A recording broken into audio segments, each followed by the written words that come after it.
ராகு அப்படிங்கிறவர் உங்களுக்கு 2ஆம் இடம் அப்படிங்கிற இடத்துக்கு வர்றார். குடும்பஸ்தானம், வாக்குஸ்தானம், தனஸ்தானம்ங்கிற இடத்துக்கு வர்றார். அப்போ நன்மைகளா அப்படின்னு பார்த்தால் நன்மைகள் கிடையாது. குடும்ப பிரிவு ஏற்பட்டுரும். குடும்பத்தை விட்டு பிரிகிறது. தனநாசம், பொருள் அழிவு, சேமித்து வச்ச பொருளாதாரம் உங்களால் செலவு, வீட்டுக்கும் செலவு, உங்களுக்கும் செலவு. தன இழப்பு, இருக்கிறதெல்லாம் பிடுங்கி விட்டுருவானுங்க. ஏதோ கொஞ்சம் நஞ்சம் தெரிஞ்சும் தெரியாமல் வச்சுருக்கிறதையும் சேமிப்பும் கரைஞ்சி போயிடும்.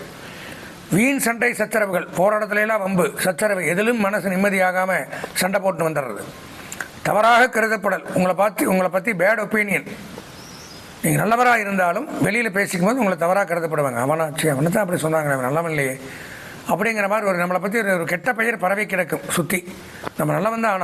ஆனால் ராகு 2க்கு வந்தால் இந்த மாதிரி அவப்பெயர் ஏற்படுத்துவார். பெண்களால், அதுவும் அமங்கலை பெண்களால் அப்படிங்கிறது பிரச்சனை ஏற்படும். ஜாக்கிரதையாக இருக்கணும்.